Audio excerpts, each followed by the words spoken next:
What's going on, Mike? What's going on, Ed?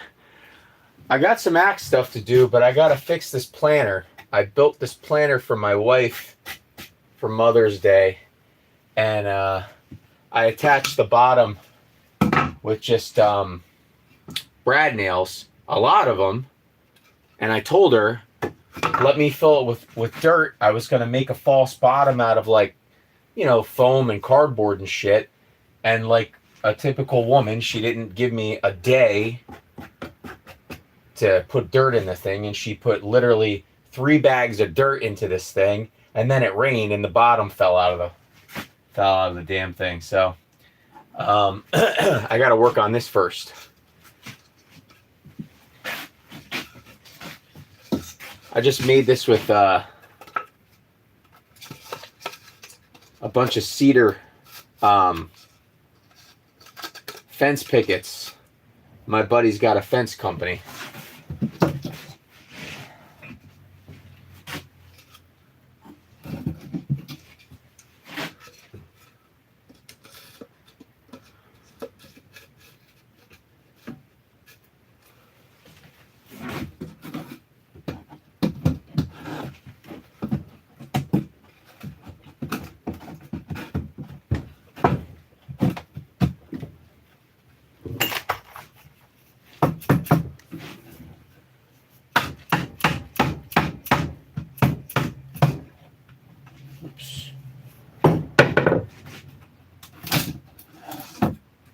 Well, that sucks. I guess I had this on backwards.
I guess the bottom doesn't have to be pretty.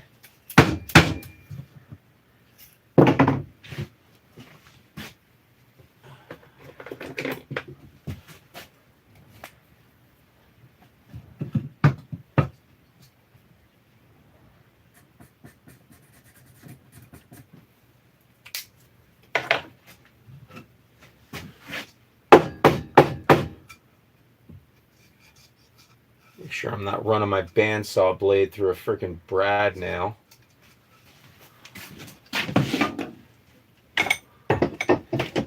But after I get done this, I'm gonna work on an axe. I got a meet tomorrow. We're gonna do a meet. I'm gonna work on this 5-pound Arvika. Ed, look away. Look away, Ed. I'm gonna put it on this 26 Hoffman.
Man, dude, whoever owned the house before me, this guy left me literally 5,000 drywall screws.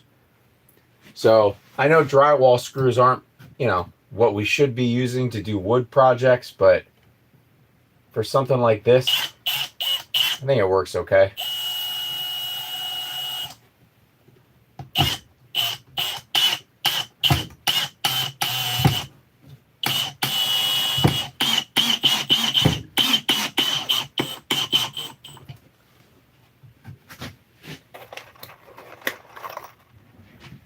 Now she can put 800 pounds of dirt back in it.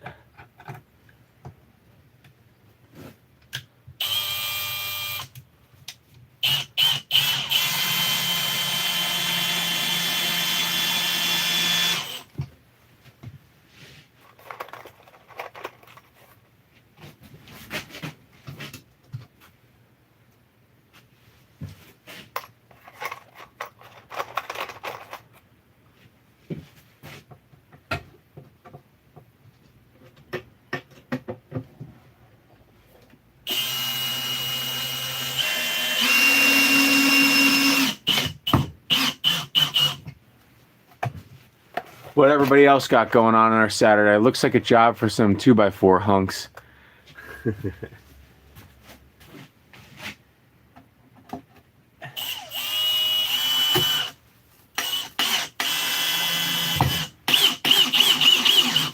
I am actually all out of 2x4 cut off and scrap and everything like that. I had so much scrap wood, dude, from all these different projects laying around the backyard, and I wound up using a bunch of it to build a kayak rack, and then I burnt everything that wasn't pressure treated in the fire pit that was just little scraps. I'm sure you guys are probably like me too, pack rat. You just got a little hunk of, whatever, pine, oak, whatever it is, and I just can't throw it away, because what if I need it,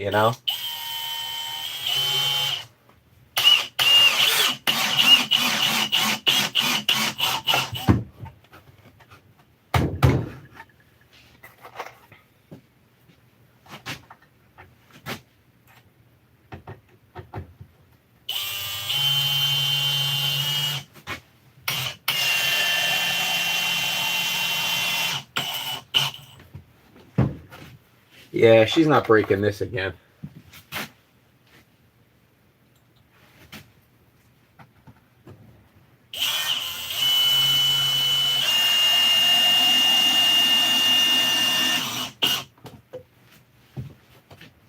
She better not fucking break it again. It's the last time I'm fixing it.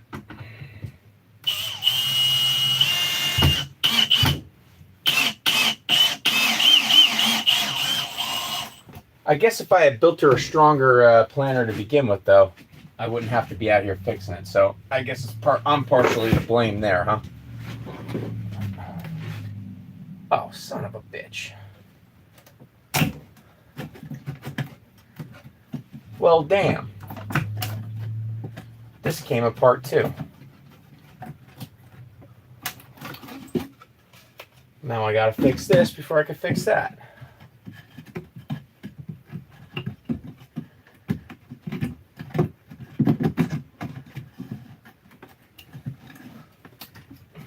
The hell'd you do, Vera?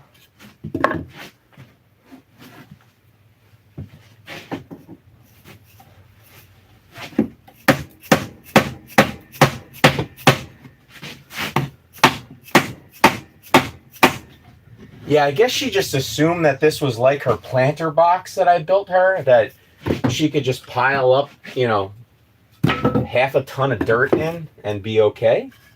I guess.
You know, my problem is I didn't glue this shit. I should have glued it. That was a rookie mistake.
Watch, this is the best performing live I've ever done. Out here fixing a planter. Yeah, look at this shit. 50 people watching. I do axe stuff. I'm lucky if I get 12 guys hanging out. I'm sitting here fixing a dumb planter box. And I got a bunch of people watching. What's everybody got going on today, man? It's raining here in Pennsylvania.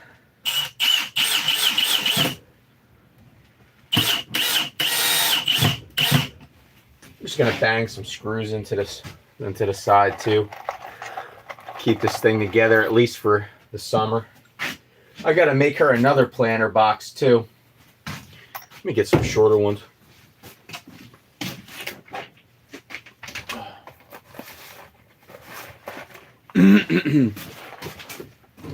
I got to make her 2 big planter boxes for over by our fire pit. She wants more. They always want more. What's the box for? It's a little planter box. Leaf. Super easy to make, dude. I banged this together out of cedar fence posts like 45 minutes the night before Mother's Day. Or no, the 2 nights before Mother's Day.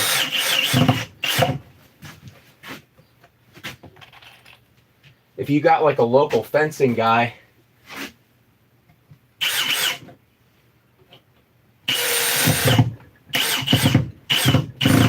I was just saying to everybody though, my wife didn't want to wait literally a day for me to fill this thing with dirt for her, because I was going to put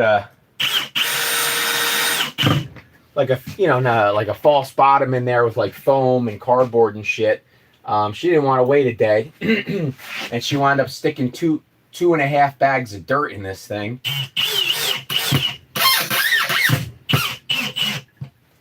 It's just held together with brads.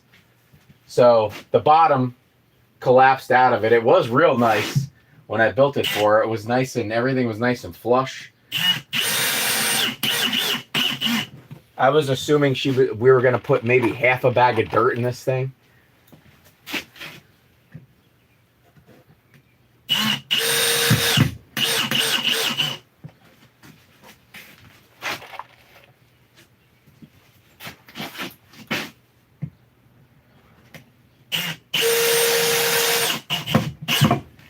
What axes are you bringing tomorrow, dude? I got to start taking a look and getting my my stuff together.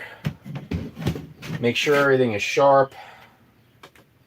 Did Alex say whether or not he's going to have something to chew up on? Last year he had some timber there, from what I recall.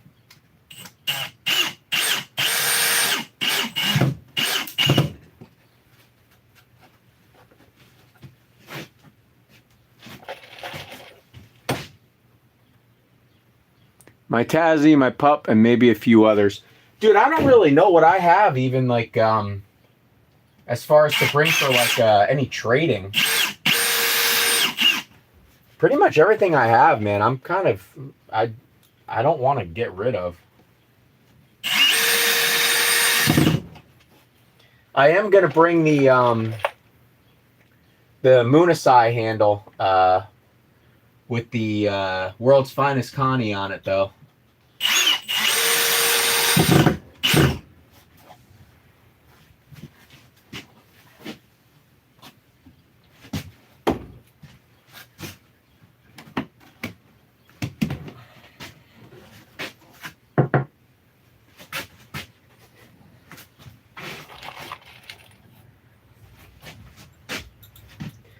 And I was just saying, I don't know when you popped in. I was just saying to the guys, I'm finna try to put this together today and grind it. And maybe I'll bring that to play with. That's the freaking shin splitter right there, dude. 26 straight with a 5-pound head on it. That thing will just be a silly goose axe is what that'll be.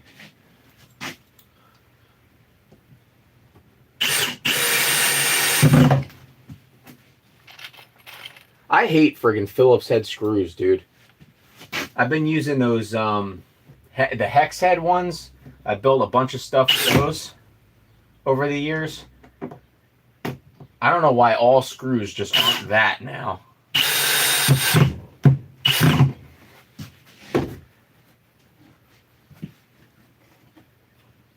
Like, why are we messing around with Phillips head?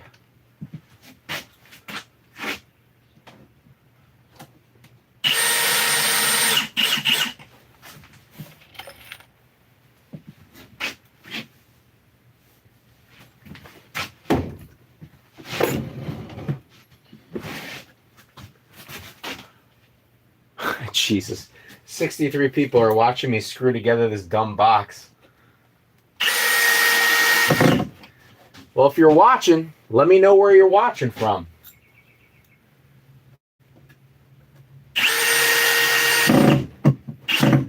It's rainy, shitty, cold in eastern Pennsylvania today. So I hit the gym this morning. We got about a 20-minute break in the rain, and I threw some bratwurst and some corn on the grill. Just had that for lunch. I made a frittata for breakfast. And some bacon.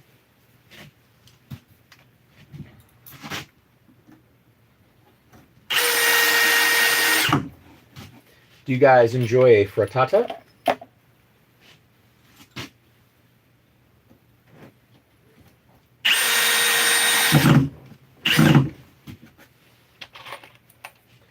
I'm going to have to put a new coat of paint on this too.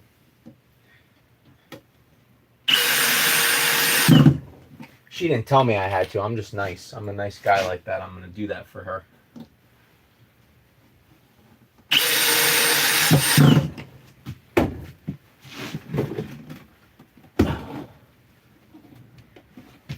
Plus, it'll help to hide all the screws in my shoddy craftsmanship.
Right.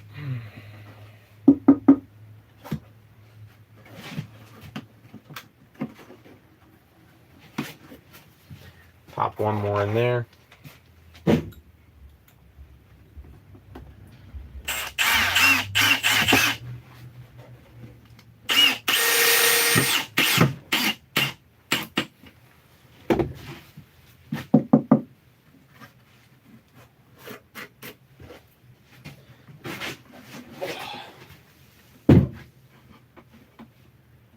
Oh yeah, she freaking...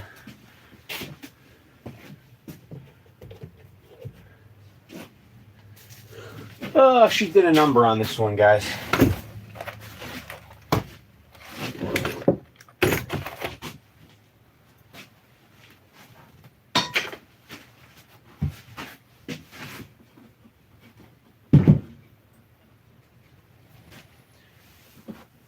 Oh, she tripped. She cracked a piece of the trim too.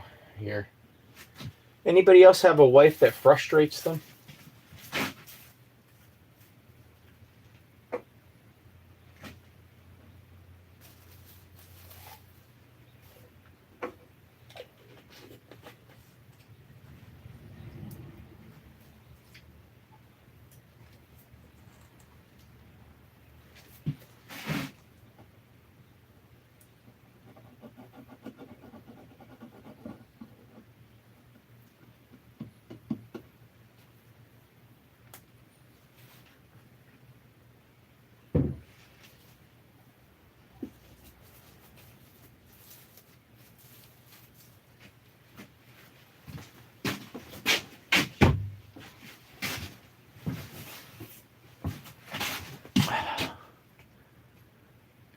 Whoa, whoa, whoa, whoa, whoa. Isn't that all wives? Good evening. Where are you watching from that you said good evening? Because it's 2:30. Well, I guess 2:30 is kind of the evening, huh? Oh, James, we all know you're from Canada. Yeah, Phillips heads are dog ass, exactly. That's being generous.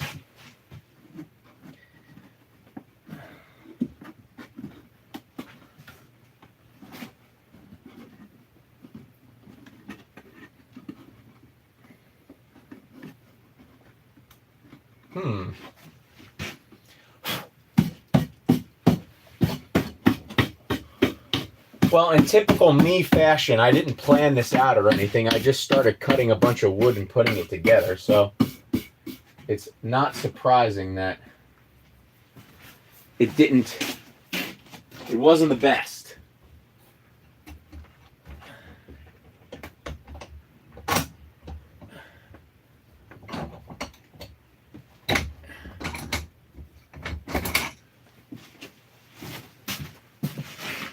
Clamp this little sucker.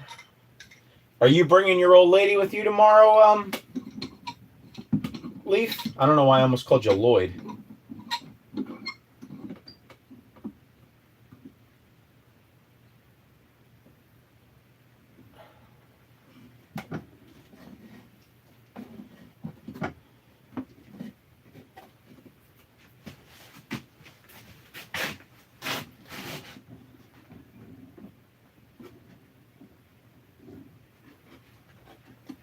Whatever.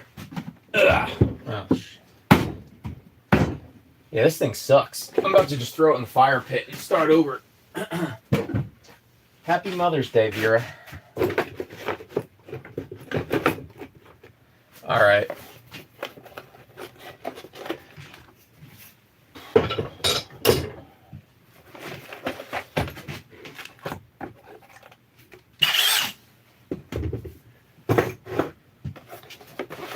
Enough of that foolishness.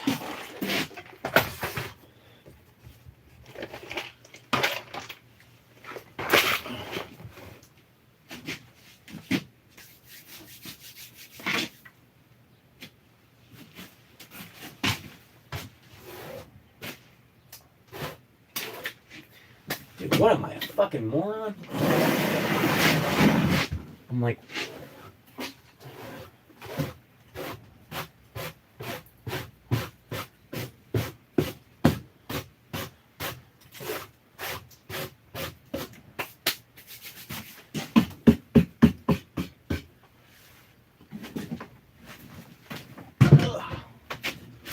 All right.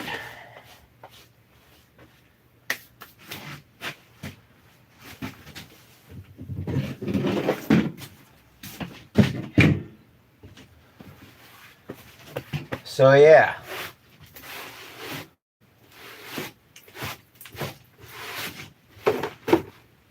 I'm not even sure if I should start this build or maybe just tune up. Let's see. This is definitely coming. The 5-pound Tassie. Mike, the lawman, Mike Law is coming tomorrow too, Leaf. I don't know if you've ever met him. This is coming.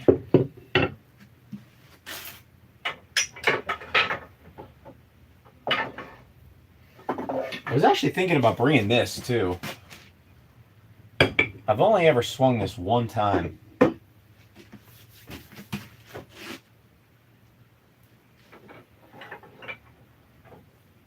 Oh, you know what I was thinking about bringing too? Should I bring the Walmart axe? I got to tune the edge up on the Walmart axe, but I don't know. Should I bring it? Have you checked it out?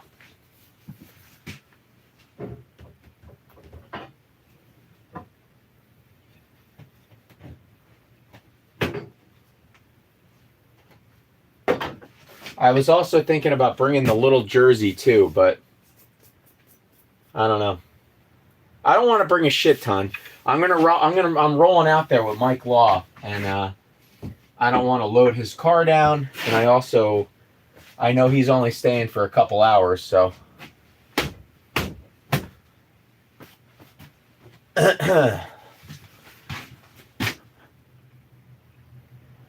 You never met anyone now. She needs to sleep. She works swing shift.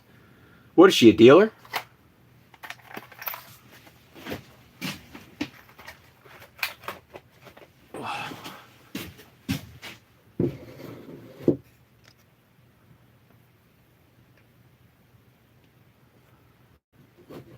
So yeah, we got a lot of folks watching today. So like I said, man, if you're new to the channel and I don't know you, let me know. Say hi and let me know where you're watching from.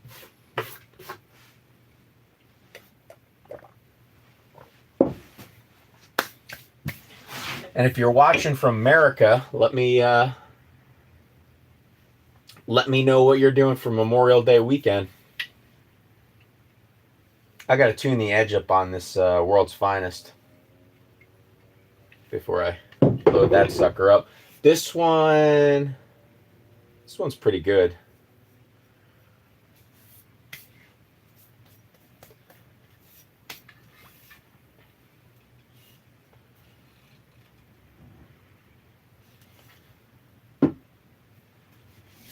This is on one of those Mark Didek candles. And then this one, I think the edge on this is still pretty good. Oh yeah. Yeah, she's still good.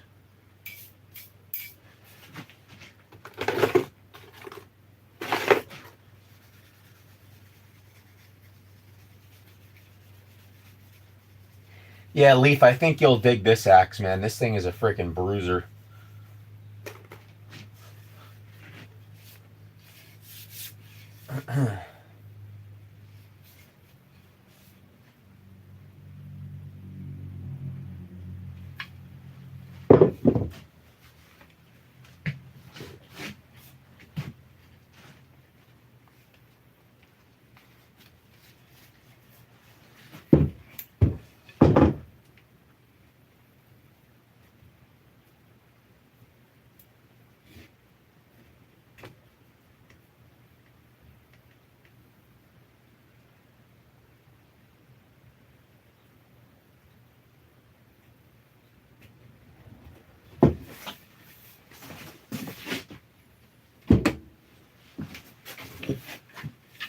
Yeah, I think this one will probably come with.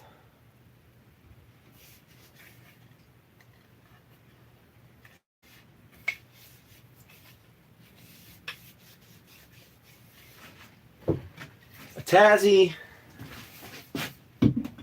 and two bullshit worthless Connies, right? Connies stink.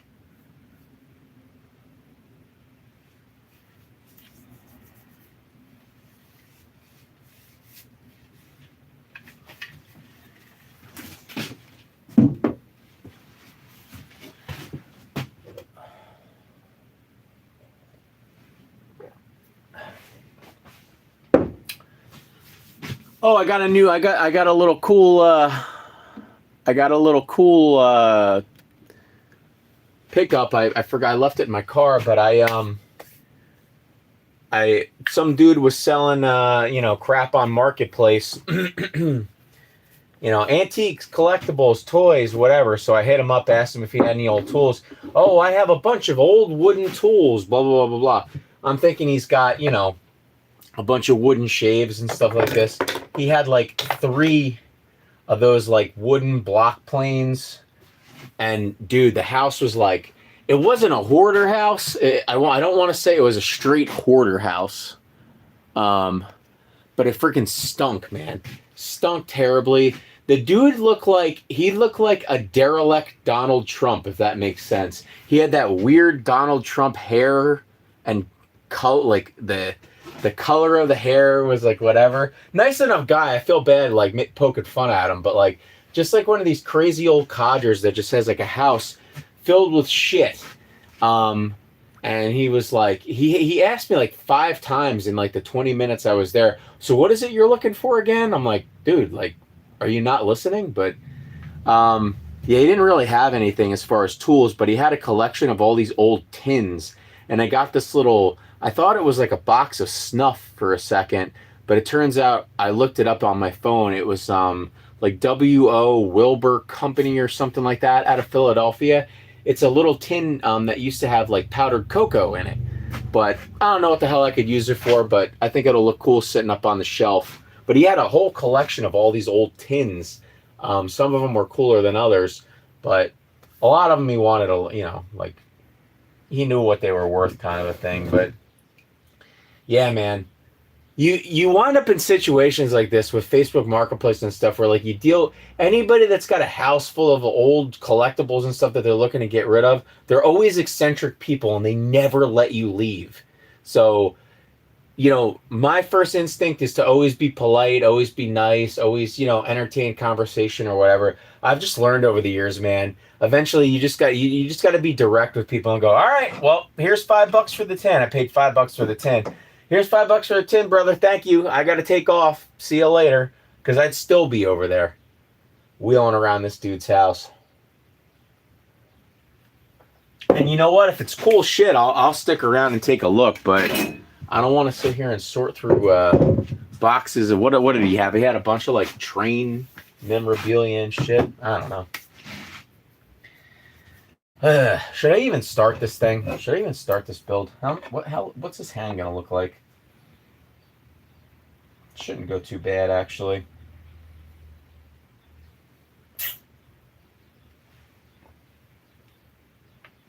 Yeah, screw it. We'll start it.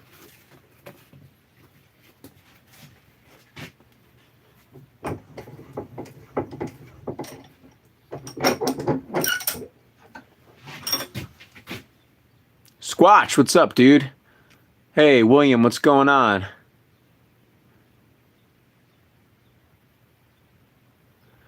Oh, the difference between a Connecticut and a wide Dayton. I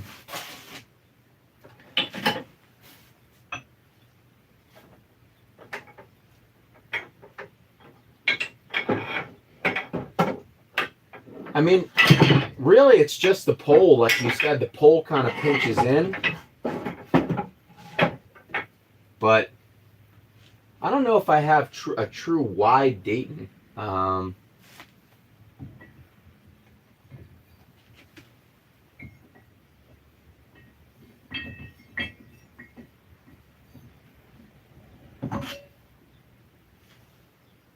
Yeah, actually, this is a wide Dayton. Let's get a Connie.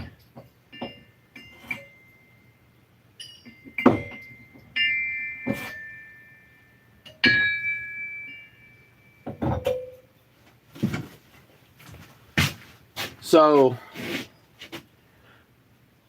here's a wide Dayton. Here's a Connie. You know, they're pretty similar, I guess, pattern really. The wide Daytons tend to, like the Connies tend to be a little flatter, and then the bit width comes from, you know, the beard on the bottom. Whereas the wide Dayton tend to flare up on the top and the bottom a little bit. But really, it's the profile that you notice the difference. See how the Connie, the pole's pinched in? That's the Connie. You see how the pole kind of comes in, narrows? And the eyes on Connies, by and large, are always different. I don't know why that is. I guess just maybe because they're a thinner axe, typically. But you see that the eye on a Connie is always long. It's always narrow and it's always long. It's not that typical teardrop shape. And that's not just a Collins thing.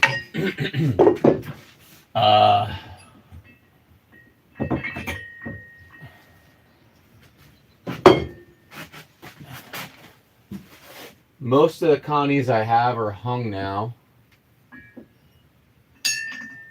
Matter of fact, I think just about all my Connies are hung. But you could see how long and narrow that is? That's a Kelly.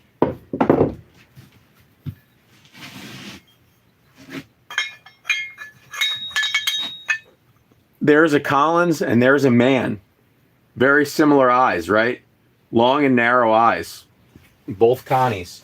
And then you put it next to a pretty similar profile wide Dayton. You see how that one's just typical teardrop. So, and Jason, I actually have a video. I did it a while ago.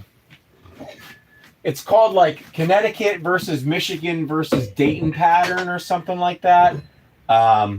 I just did it at, I think Mike Sawicki had texted me, and you know, we were texting back and forth, and he was looking for a Connie at the time, and he kept on sending me pictures of Michigan patterns going, is this a Connie? And I'm like, hold on, dude.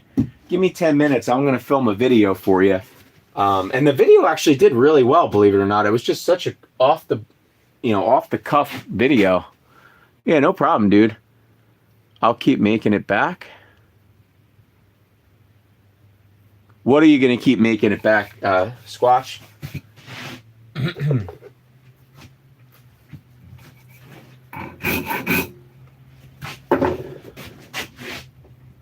Yeah.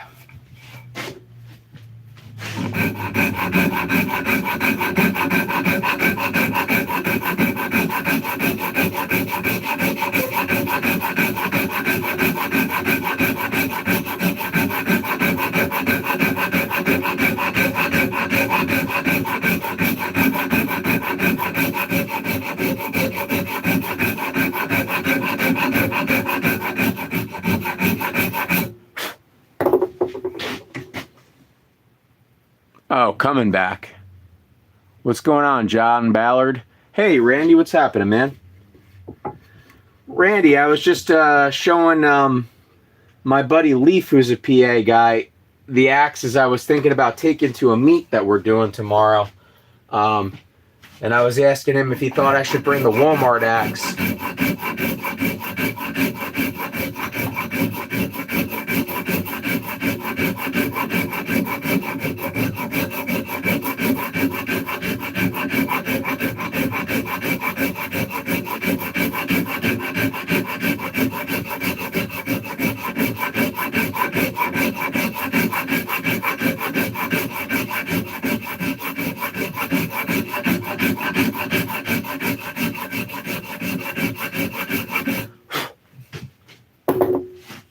I kind of wanted to use it as is before messing around and putting a real screamer edge on it. Because I actually think the edge that you sent on it would be pretty prototypical edge for somebody to pick that up at Walmart and throw on there. Most guys aren't going to have access to, even though you do now, you got access to the belt grinder, but your average guy that's buying that Walmart axe isn't going home and putting it on a belt grinder, you know what I mean? They're going to probably use a file, or I think you said you used a flap disc or something like that, right, on a grinder.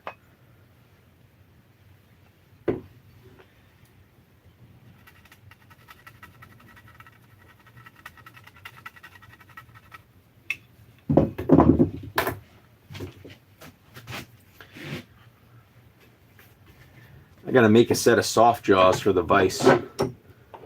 My dad gave me a bunch of rubber track for a little mini excavator.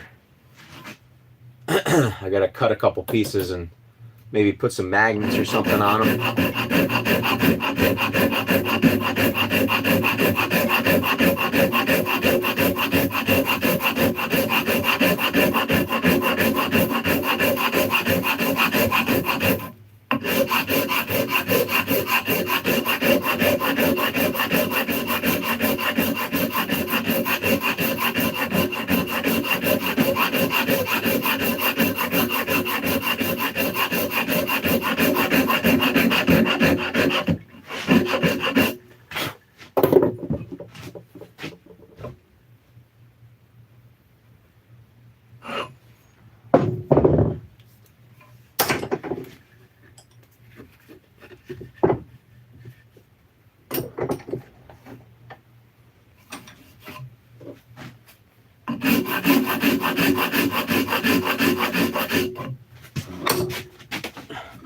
Now, I don't know who's all watching, but anybody that's watching in the Pennsylvania area, our buddy Alex is doing a meet tomorrow in Phoenixville. It's pretty much an open house. He told me to invite friends if I wanted to, but if you're in the area and you feel like driving out to Phoenixville, I'm going to be there. Grice Axe and Tool is going to be there. he's got, oh, I couldn't even put a number on the amount of axes this dude's got. What do you think, Leaf? Do you think he's got 1,000 axes?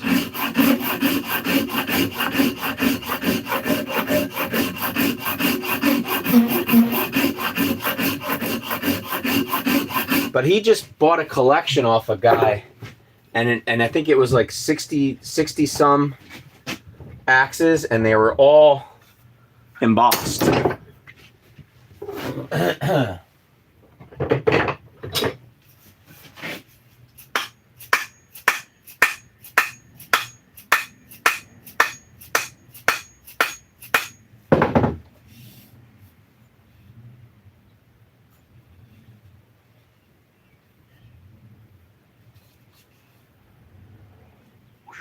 This is a big eye. That should fill. This tapers, but you could see that's a big eye. We've got some space to fill there in the back. I hope I can fill that.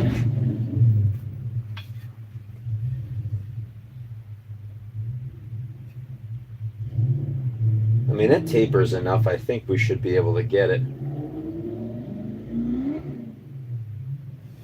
If not, it's such a big eye. If I can't fill that gap and I don't use it, I could always put a Connie or something on here.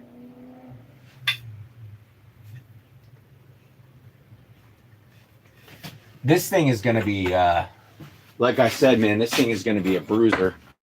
I don't know what this grind is at. I'd have to guess probably 30. Nah, it's even thicker than 30.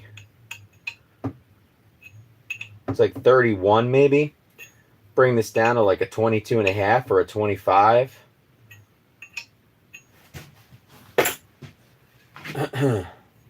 This thing is meaty. It is meaty.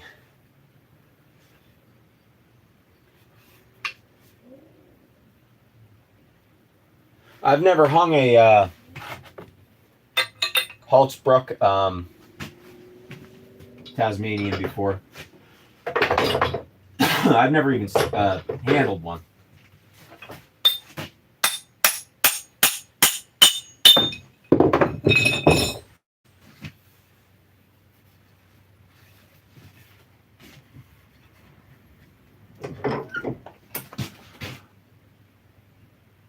HB, yeah, I don't think they make Connies that big. No, it's a Tasmanian pattern.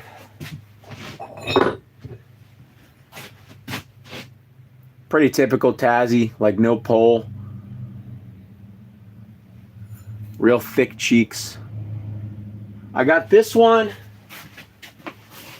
And then I got this Cyclone Dandenong as well. Off this guy Alex that we're going to go see tomorrow. I traded him a bunch of completed builds for those two. My Tasmanian pattern collection is actually getting pretty damn respectable, honestly.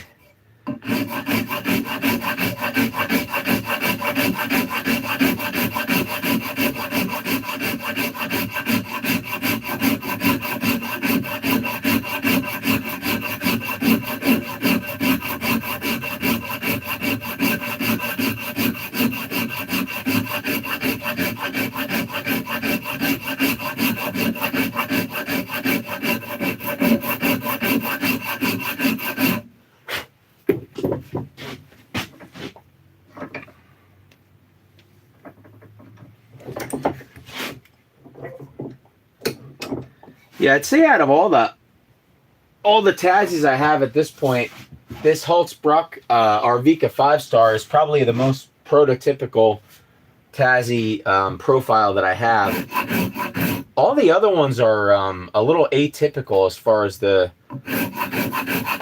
geometry for what you typically see in a Tassie. They're all more geared towards chopping, which is fine by me. I probably chop more than I split, honestly. I don't need to use an axe really for anything more than splitting up a little firewood for my fire pit. I just do it because I like it. So chopping is what intrigues me more than splitting wood. I enjoy splitting wood, but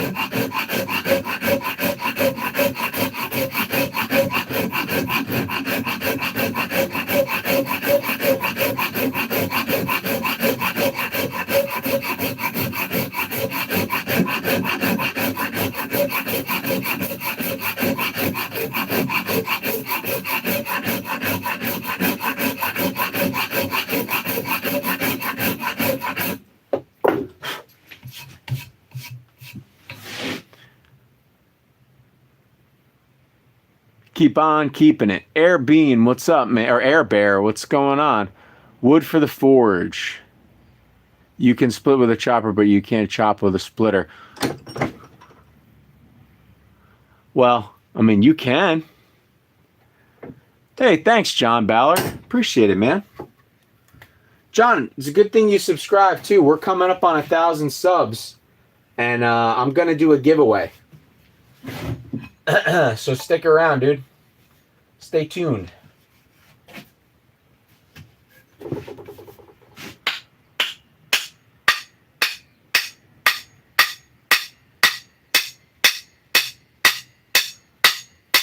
I don't think anybody answered, but like I said, if you're in Pennsylvania, you know, eastern Pennsylvania anyways, and you feel like taking the ride tomorrow, we got a little meet going. Yeah, I think there's enough width in that shoulder to close these gaps. Honestly, I'm not one of these guys that obsesses over having a gap in the hang either, so as long as it's reasonably close, I'm fine with it.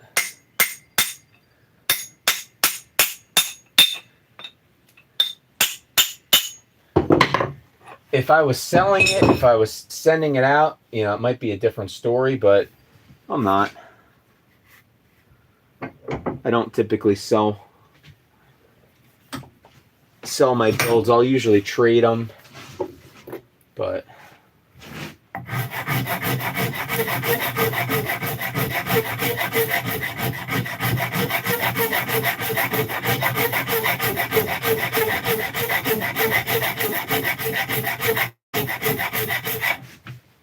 yeah, I forgot Hoffman doesn't cut the curves.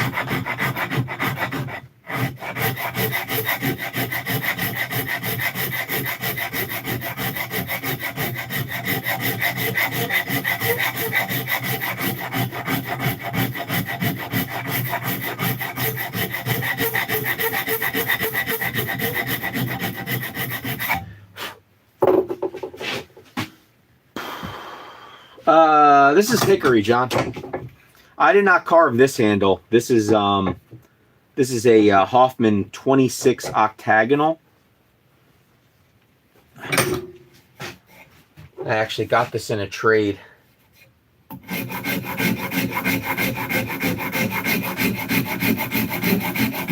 Hickory. I don't know if I said hickory.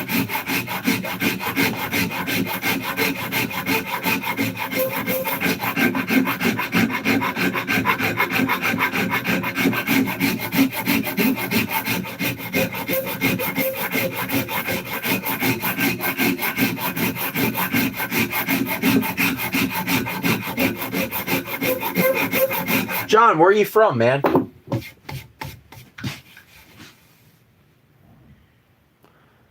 See, Leaf, I don't like doing commissions, dude. It gives me anxiety.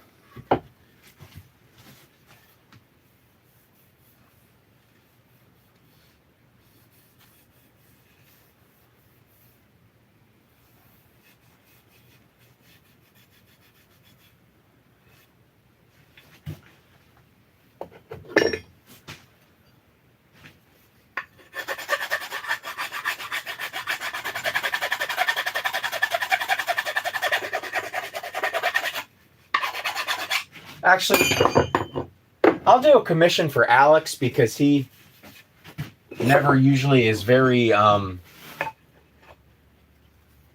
concerned with the timeline and everything like that, but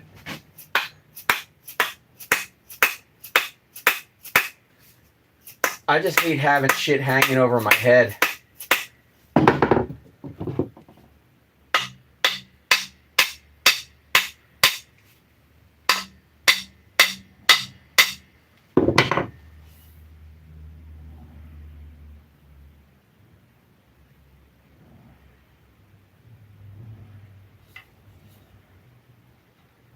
Oof. Man, we're going to be close. We are going to be close on closing that gap up in the back.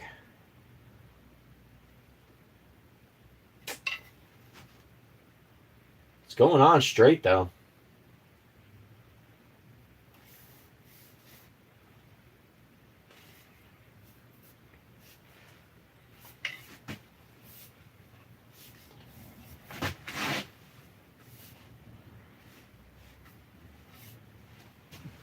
Yeah, this is that true, like that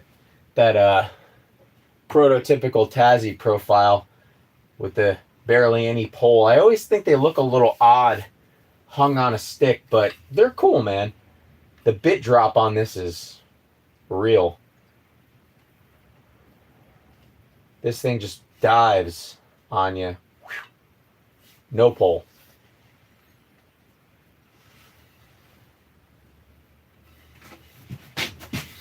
We're still looking at a pretty good gap back there. I don't know if you guys can see.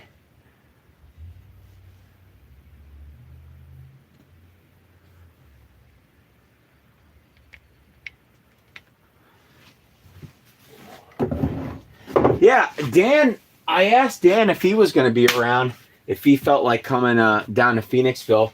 I mean, that's a pretty good hike for him, but then again, it's a pretty good hike for you too, so.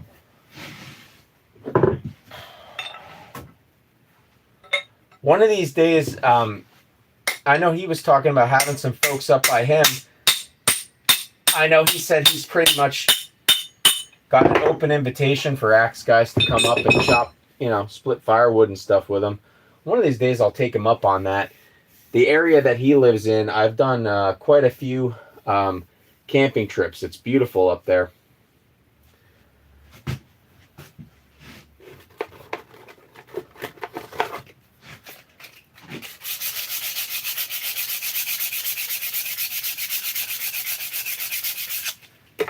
Every time I clamp this in a vise, I'm kind of mushing it a little bit, even though I'm using a leather piece of leather. I'm going to come in here and soften the facets on this anyways, so I'm not too concerned about it. I like an octagonal handle, but I typically will come and soften the facets just a little bit. This one's not bad. This is also done pretty well where the octagonalization stops at a certain point.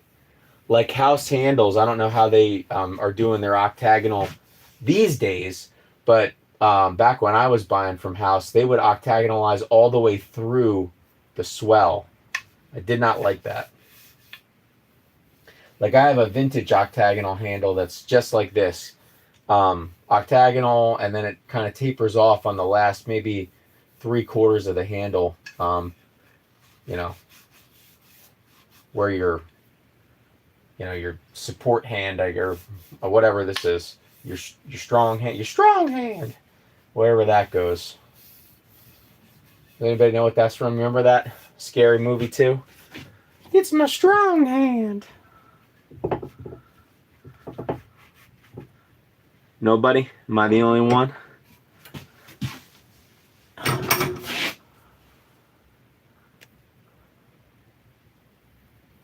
Yeah, I remember. I remember watching a video, I think, of you out there, Leaf, with Dan. Because you did a handle for Tassie pattern or something of his, right?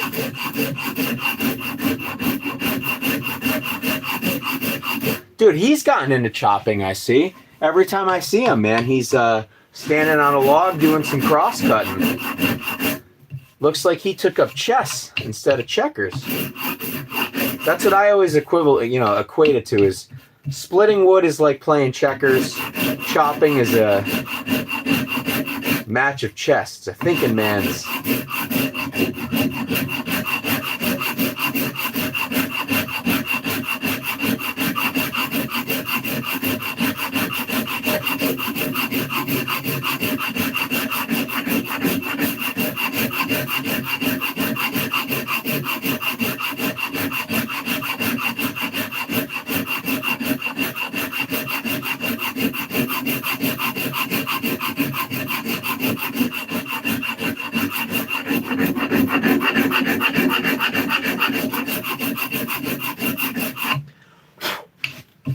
The other thing I think I want to do too is iron acetate this. I've been iron acetating every damn thing, and I probably should take a break from it, but I don't know, dude. I just think it looks so good. Because this has the facets too, maybe what I could do is iron acetate it and then come back through and maybe hit the facets just a little bit with a spoke shave to kind of give it a little contrast. I don't know. Maybe that could be kind of cool.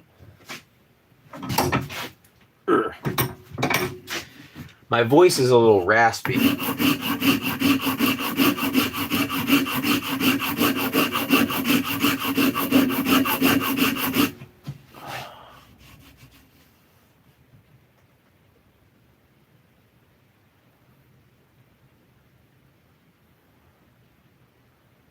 Yeah, dude, I mean, especially the felling aspect of it too, like you said, man. Like I watched the one that you did the other day where it caught up on that, whatever it was, that crazy little spiral walnut tree. Like, people think it's all fun and games, but especially when I mean, dude, it doesn't even have to be a big tree. Even the small little trees like this that I'm felling by me, if that comes down on you, it's going to fuck you up. Might not kill you, but it's going to fuck you up.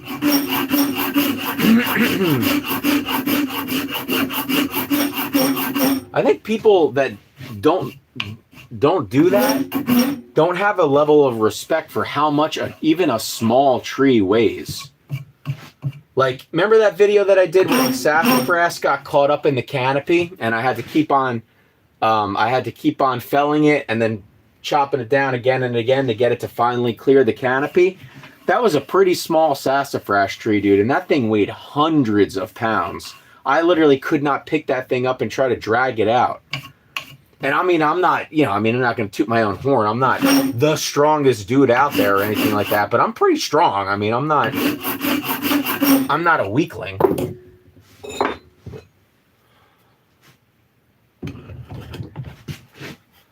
Yeah, that thing easily weighed a couple hundred pounds, especially a live tree carrying a lot of moisture and stuff in it still.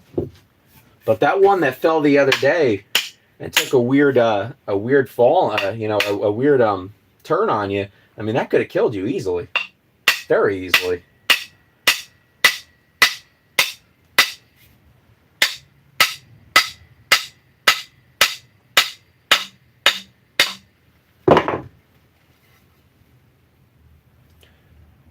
We're almost there.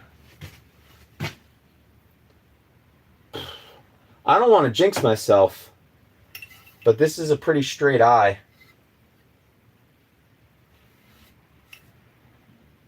Yeah, these gaps are closed. Honest to God, even if I had a gap like this, even if I was like in a gap like this, I'd probably bang a shim in there and move on with my life. A gap like that, if it's making contact with the back and all the way around, a gap like that is never going to be an issue, in my opinion. In my humble opinion.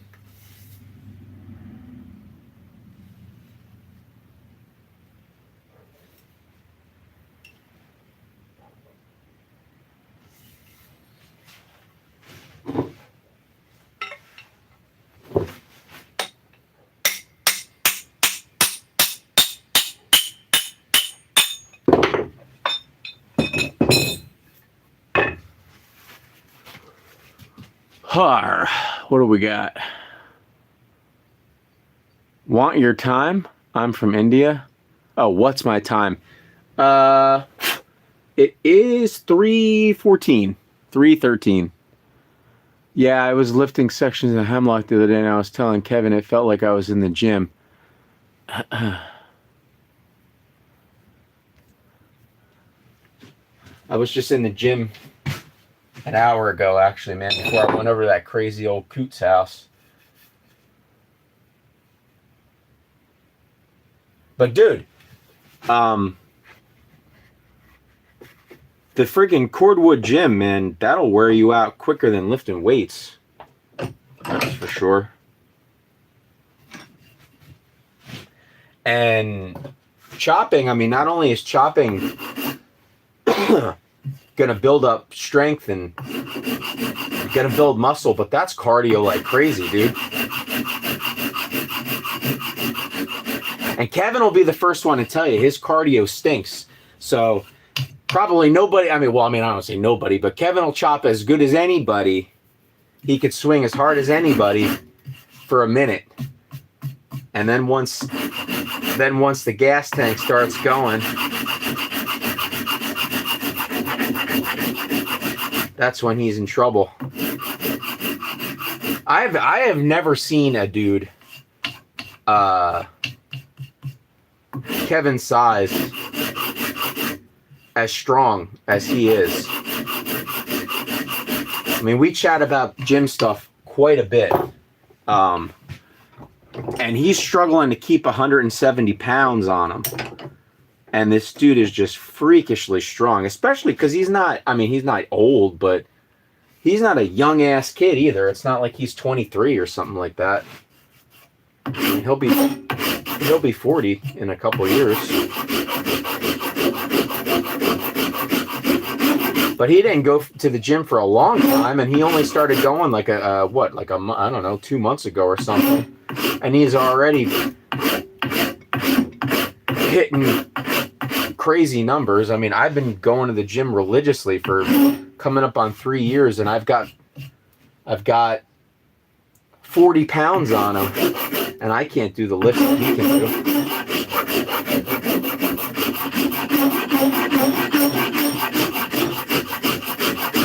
But then again, though, he's a trained lifter, though. He was a competitive, power lifter, so he knows things. Ugh. Muscle memory is definitely a thing.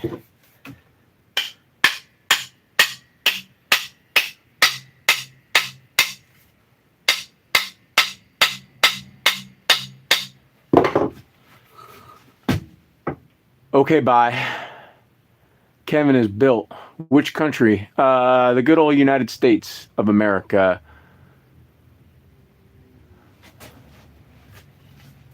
Kevin is built. I don't know if these gaps. Yeah, it looks like these might close. I just got to keep sinking her down. This thing is going to be a bruise, or I guess if I sit around here and fuck around in the shop all afternoon, I'll get this done. What should I wedge it with?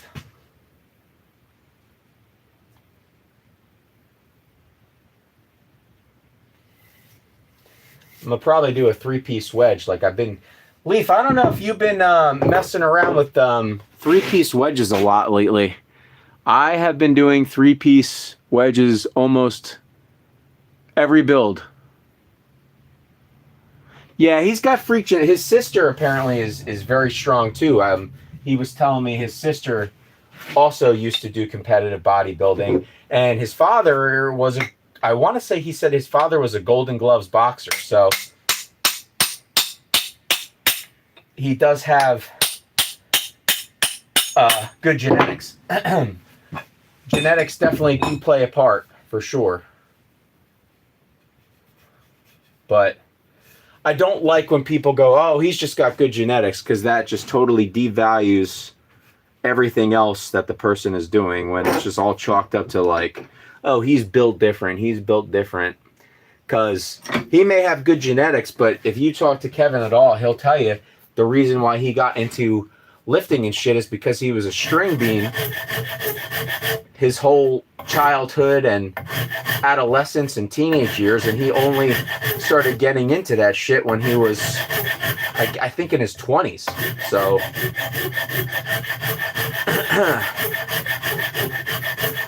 he's not one of those dudes that just, you know, freakishly massive, just without having to do anything. I mean, Lee, you know, not for nothing, talking about genetics, you got pretty good genetics for somebody that doesn't go regularly train at the gym. You're built pretty well, and you're pretty tall too, right? Like, what are you, like? Oh, you're over 6 foot, aren't you? You got those Viking genetics.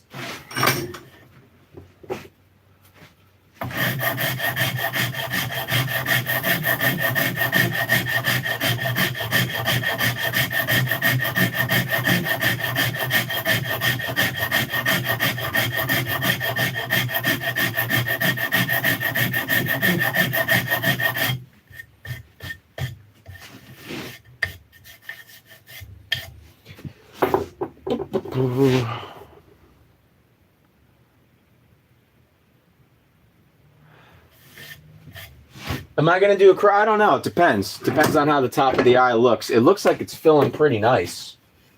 I'm going to do probably a 3-piece wedge, though. I don't know if you heard me when I asked you before. Have you been messing around with 3-piece wedges a lot lately or no? I've been doing them, man. You know, they break typically anyways, right? The wedge breaks anyways, so you might as well pre-plan your break. And then the nice thing is, too, you can make a little Neapolitan sort of deal, or you know, get a little fancy with them, you know what I mean? And it's nice, too, because then you have, you know, all the little scraps. You can use scraps to wedge with. These, when you start getting into the hardwood wedges, man, they're not cheap. Or the exotic hardwood wedges, I should say. Dude, I made I finally took 5 minutes and made a fence for my bandsaw. I made a little fence that rides in the little channel of my bandsaw the other day. I'm gonna make myself a wedge jig. I'm gonna see if Mike Sawicki will fill me in on how he makes his wedge jig. And I'll start cutting some wedges over here, too. I'm not trying to drive him out of business or anything, but it'd be cool to cut my own wedges.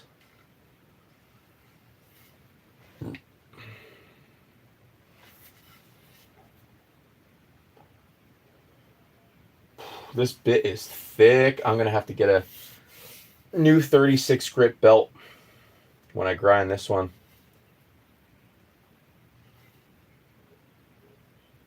Yeah, I hope this gap closes. What are you going to do?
Yeah, we were just talking about him. Speak of the devil.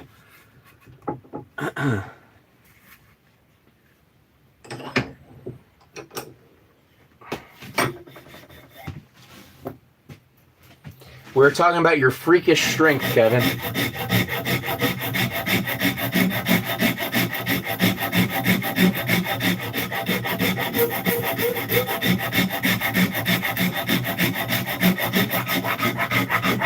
What did you say? I think I'm overbuilding axes to make money. Oh, you're overbuilding them. I'm slowing down.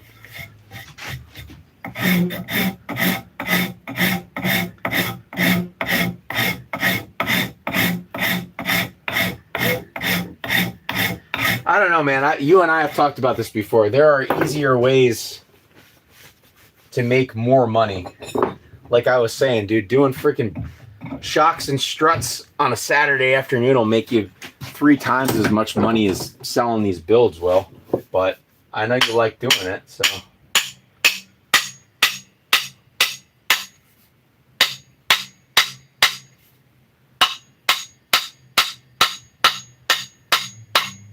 Kevin, what's the deal with the wax on Hoffman's? What does that indicate? Like if it's A grade, B grade, is that what it is? This thing is going to be retarded. 26-inch with a 5-pound Tassie on it. That's just dumb. The bit on this thing though is meaty. I'm gonna have to spend some time on this sucker. Stock of wood it came from. Oh, okay, interesting. James, I'm gonna block you.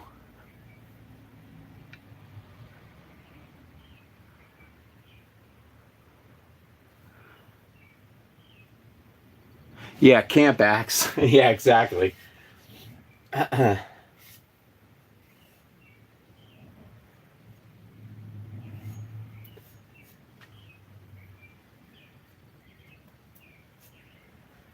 I'll tell you what, though, this thing is hanging dead straight. I haven't had to really fuss with it at all, to be honest with you.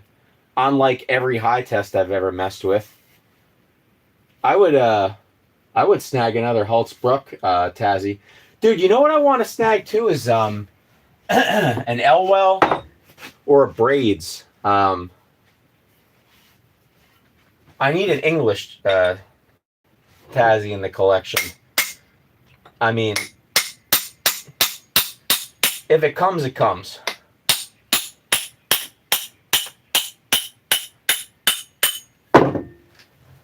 I know Mike had an unhung Elwell he was offering up for trade at one point. I don't know what he wants to do with it, though. Mike Sawicki, not the Duke.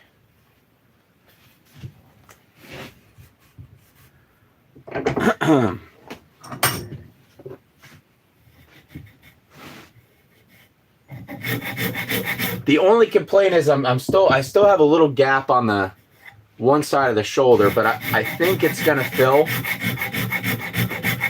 I think it's gonna fill. I hope it fills. It's a good tight hang anyways. If it doesn't fill, I'll just shim it and move on with my life. I'm not worried about it, but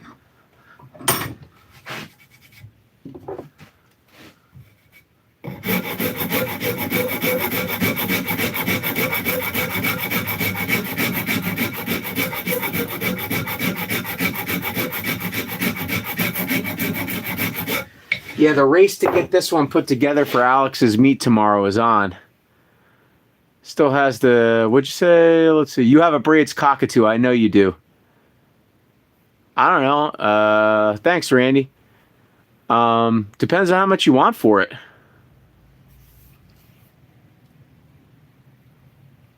What's going on? La Costa Pajera. Is that how you say that? Like Alex Pajera?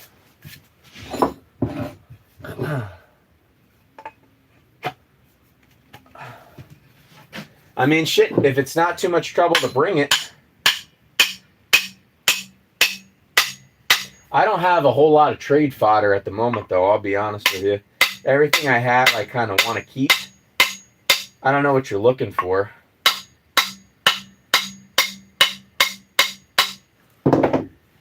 I do have $100. You'll probably want more than $100 for that, though.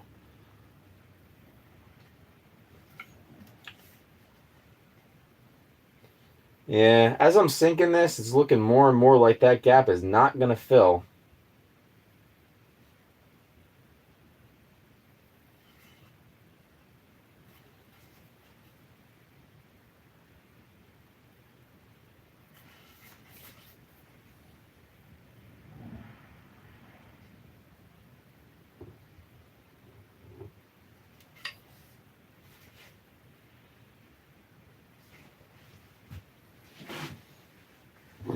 I still got about another inch to sink it down though.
Dude, you know what I do have is a pretty nice smaller Athol Vice, I was gonna restore it, but I don't have enough room, man, for another Vice in here.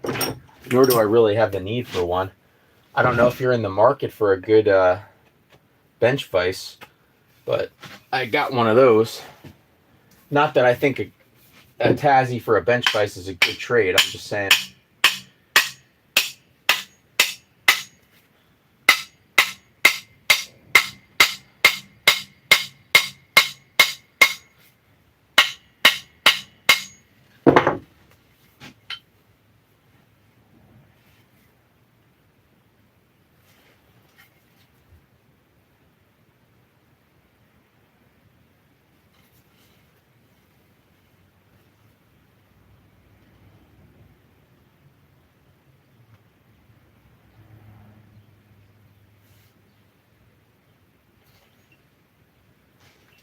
It's not egregious, but it's not the best. Got a little gap. I just don't know if this shoulder is going to thicken up enough to fill it.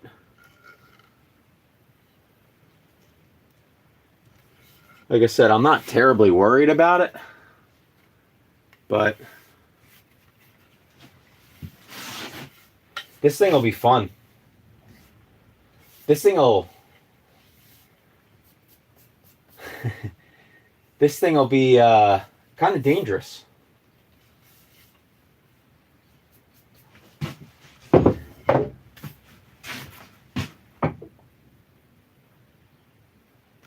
Oh, there was over 100 before. Yeah, I'm not going to worry about it. Oh.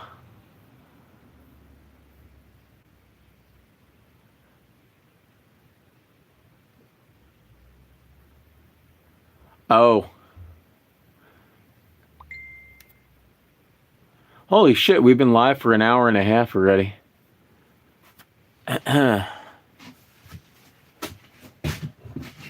Yeah, the lives are weird, James. Sometimes it's just a couple of us hanging out, and sometimes there's like 100 people.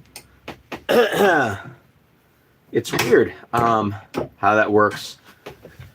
I had a good string there for a couple weeks where I was getting 15,000 views on some of them. Brad gets a lot. Raw Axes.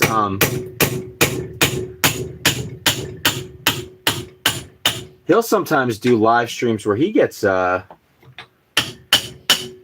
20,000 views on.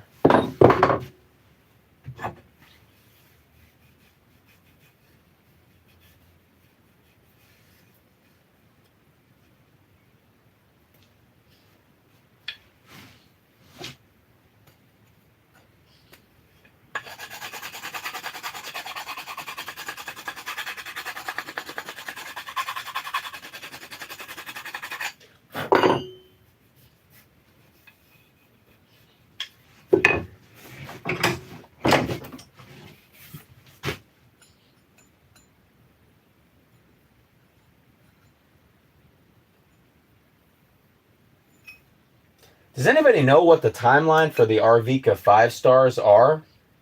I don't I wouldn't imagine this is a super vintage head by any stretch of the imagination. And also, what should I do with the steel?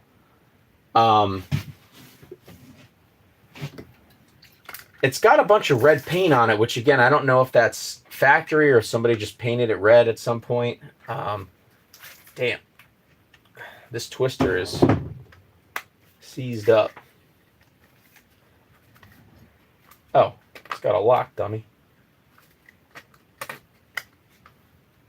No.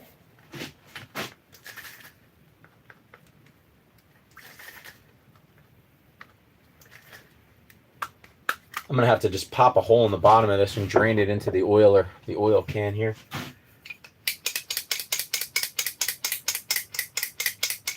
Which, oh, this thing stopped pumping on me the other day too. Everything is just falling apart around me.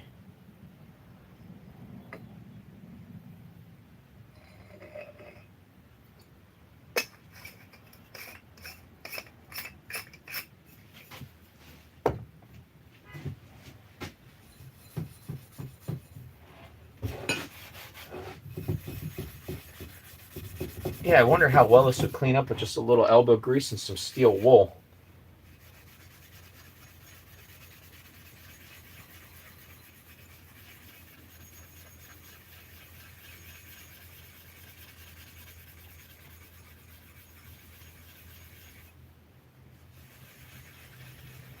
Had pretty much only light surface rust on it.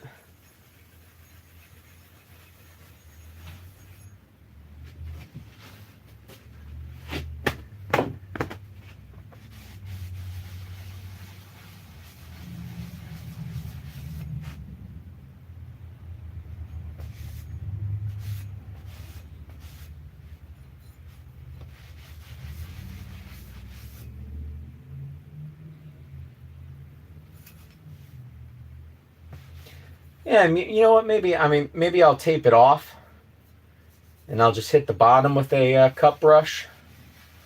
I don't want to take the paint off.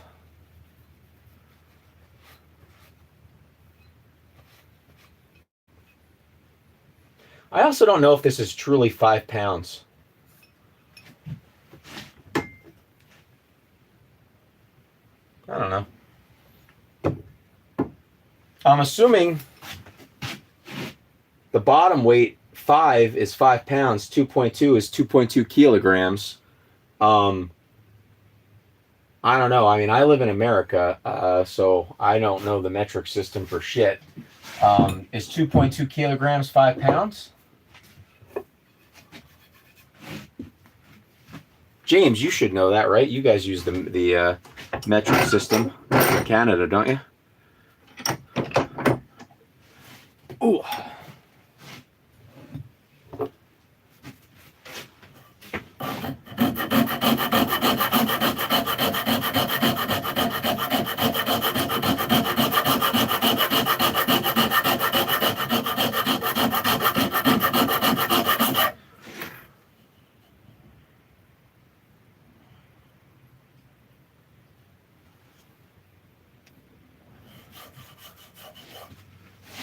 I don't know, man.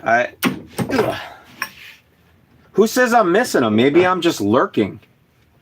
Maybe I'm just lurking, waiting for you to talk smack about me.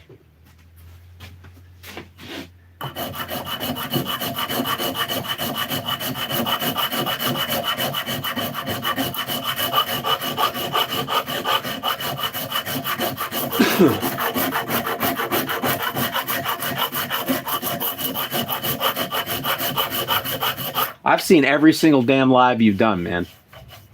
I just haven't commented because I'm waiting.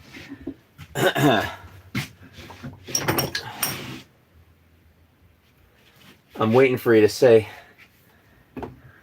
bad, naughty things about me. You're going to say, oh, that Joe over at Mill Creek Axe Shack, he's old. And I'm going to go, ha, gotcha. I've been watching this whole time, you whippersnapper.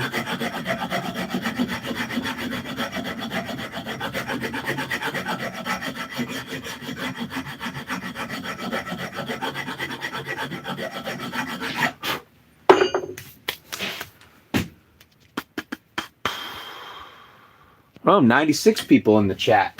What's going on, everybody? Nobody wants to ever chat except for the same couple guys. If you're watching, say something.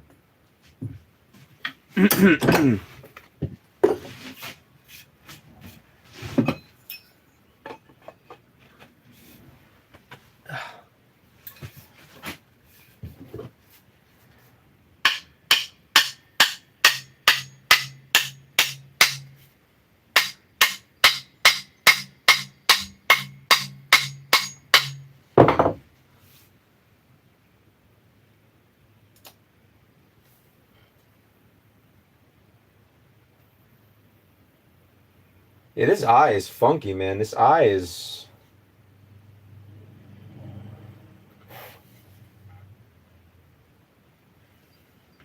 definitely Gap City in the back.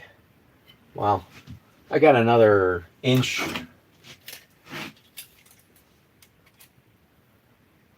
More than an inch before I can set it right on the shoulder. I probably will set it.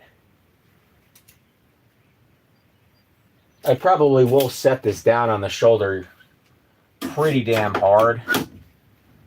I'm not a huge fan of leaving a ton of shoulder on a hang. I'm just not. I kind of like to shoulder them up.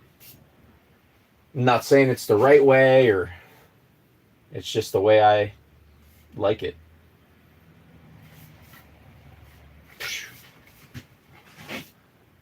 This is going to be deadly. This is deadly.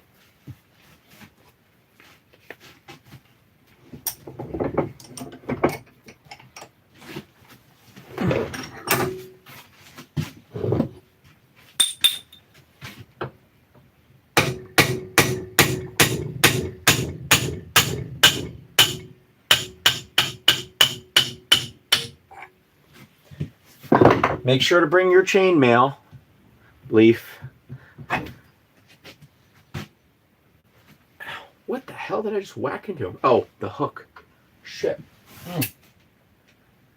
Got a boo-boo. I got to get some chainmail myself.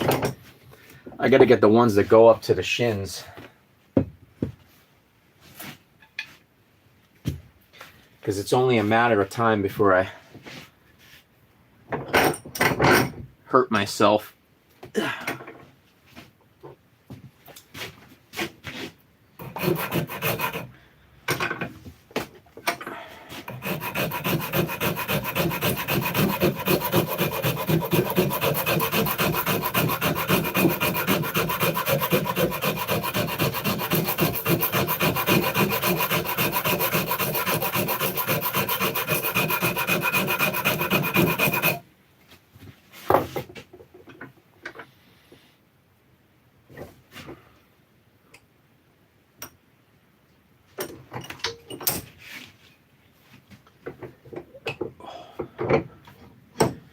I don't even know what a Dark Angel kit is.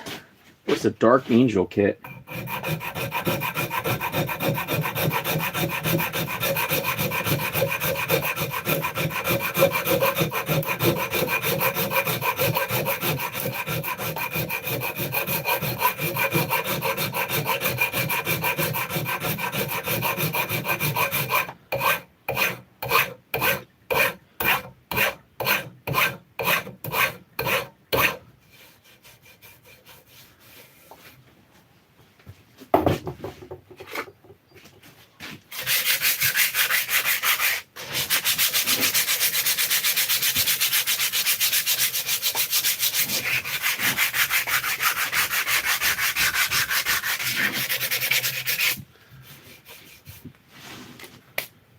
Whew. All right, let's see where we're at. I'll cut the kerf. Oh yeah, because it's got this the dimple from the lathe too. I always forget about that. I hate when the dimple is still present after you cut the top off, so that's another good reason to sink it down even more, I guess.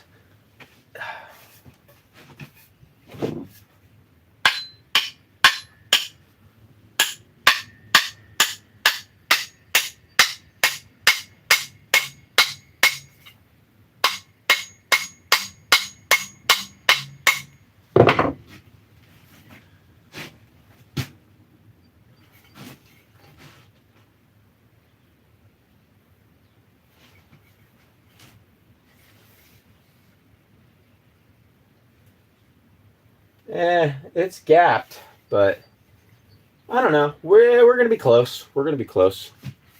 Definitely not gonna need a cross wedge. It's filling the eye up pretty good.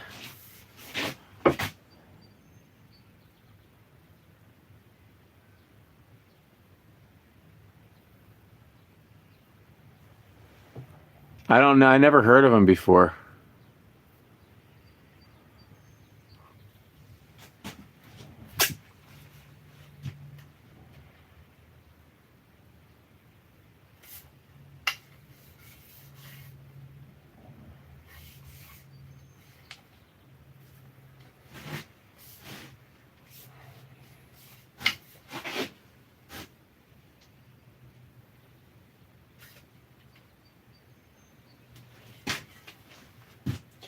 You ever do this one, James? You ever do the true test of strength?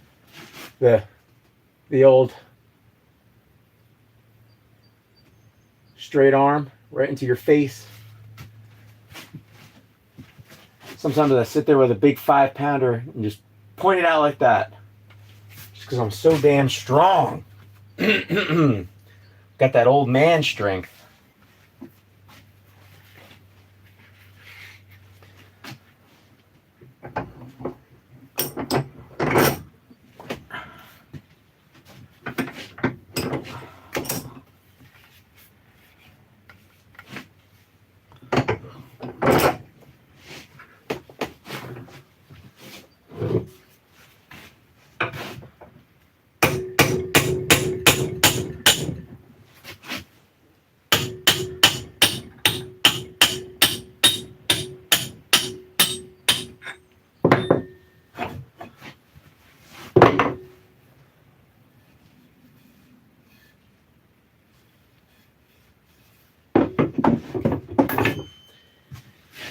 All right. I might take a little break and then come back out here late night, grind this sucker. Let's cut the kerf. We're basically fit at this point.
So I think Hoffman waxes the top of his handles too.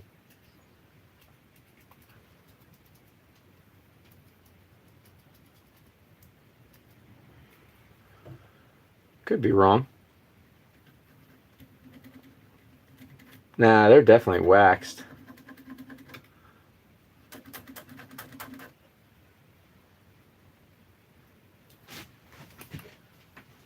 Close enough for government work.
Hang on, everybody. I'm gonna move you.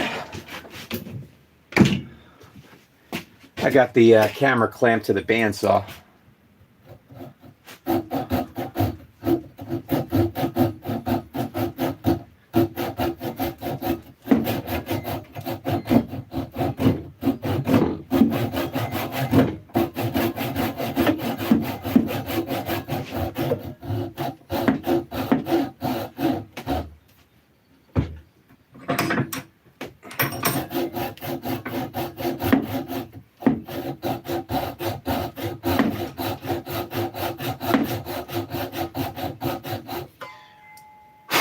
There we go.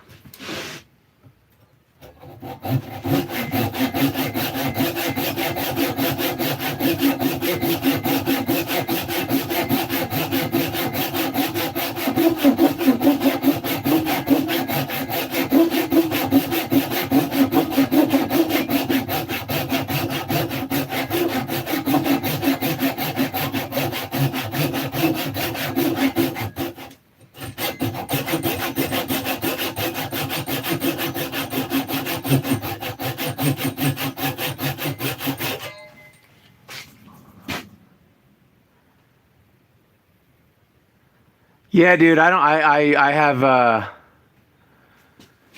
have muffed up cuts using the pull saw myself. That's why I take a second and really try to line it up. And it had wax all over the top too. The top of the eye was a little weird. That's why I sanded it, just to make sure I was getting a good straight cut. And I'm glad I did too, because I see I was coming in on the side and I readjusted and now we're nice and straight.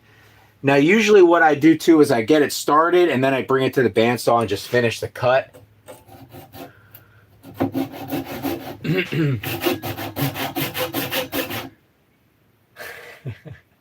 And I just realized I'm sitting here going like this on camera. Typically when I do that on camera, I'm making money.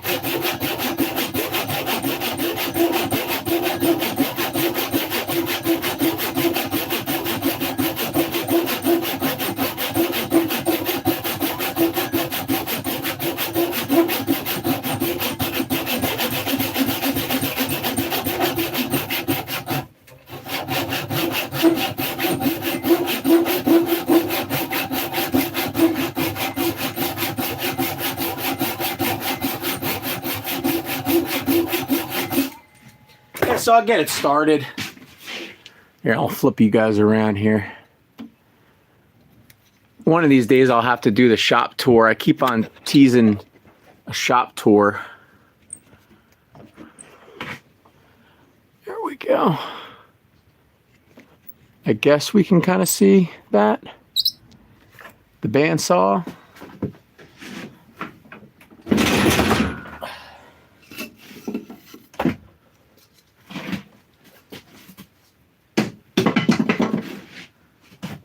I was just showing everybody before I made a little fence, little ghetto fence.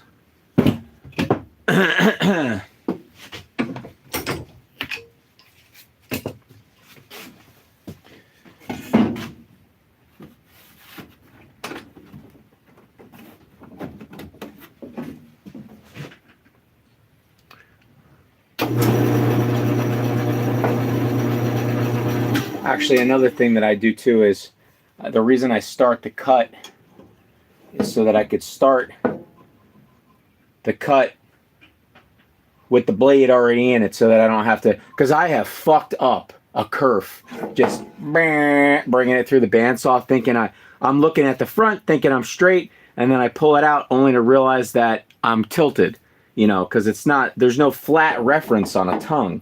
So I usually will start the cut, bring it down about an inch or so, and then feed the blade into the kerf.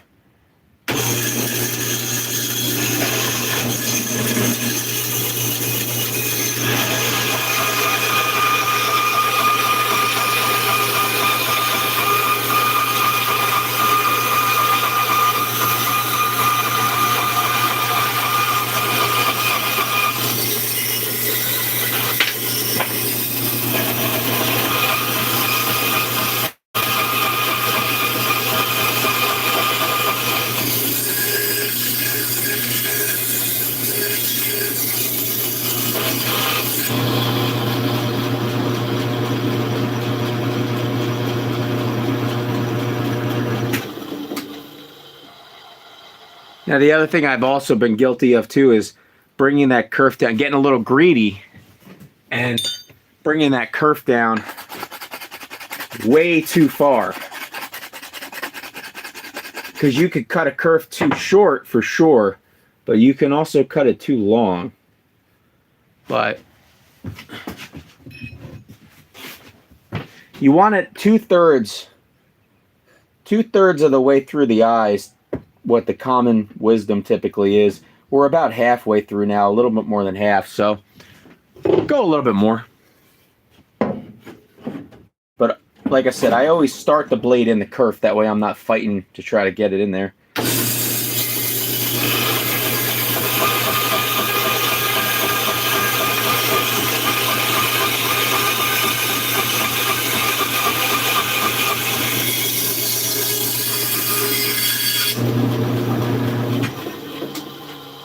There.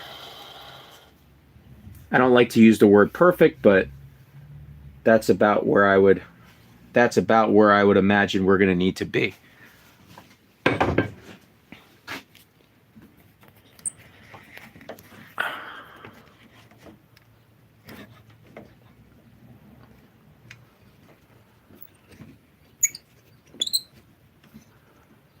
Actually, here, I'll show you guys my little setup here. This is a little cell phone holder thing that I got off an old crappy tripod. But this little number here, this thing is an old, probably 1930s or 1940s clamp from a photography studio I used to work for. And it's got a little ball head, like a double ball head on it. Pretty revolutionary, honestly, when it came. Oh, what did we lose, everybody?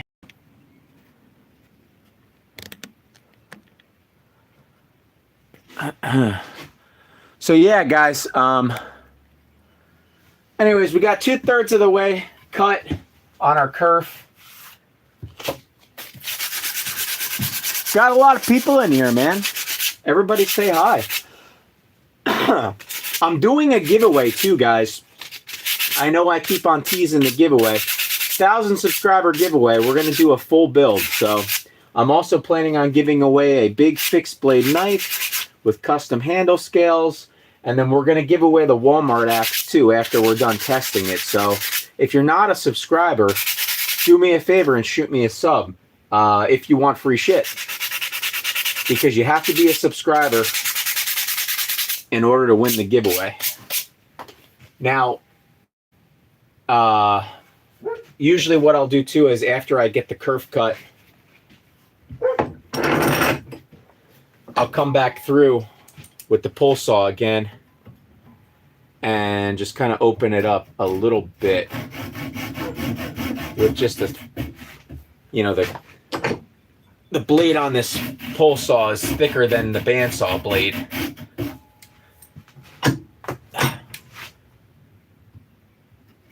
And there are all other kind of methods too to widen the kerf. I've seen people wrap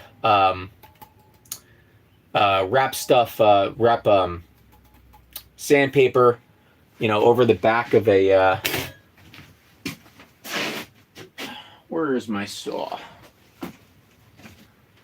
My buddy Ryan, Lionhead Restoration, showed me this trick where you take the back of a saw, you wrap a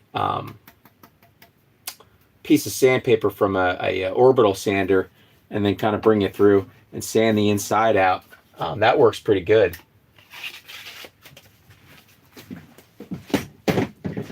I just kind of chase the kerf with the little pole saw.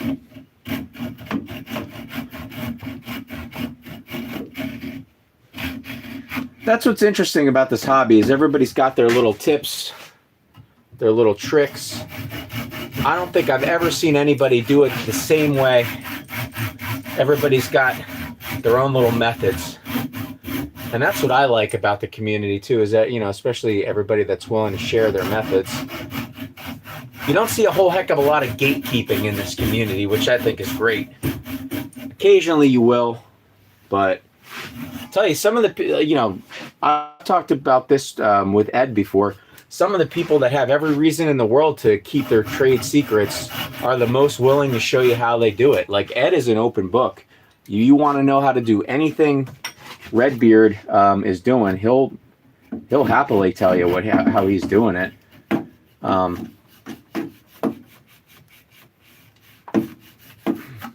But I've been chastised in the past for asking people what I thought to be pretty, you know, unassuming, you know, non-threatening questions on just how they did this or how they did that. And I've gotten kind of yelled at on groups before because, you know, so-and-so makes money doing this, and, you know, he doesn't want to give out these secrets, so you shouldn't be asking him. Like, man, I just asked him how he got that color blue on his handle. Like, that's, you know, he didn't want to tell me, he didn't need to respond, but I don't need to get yelled at over it.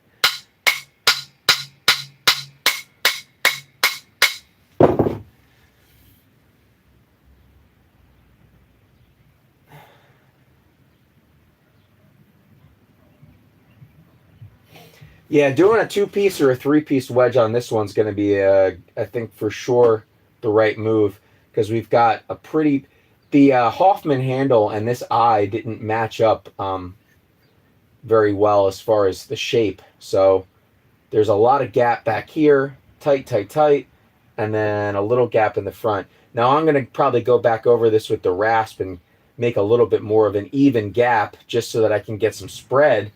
But I'm definitely going to do a 3-piece wedge. Also, because I like the way it looks. I think it looks cool as shit.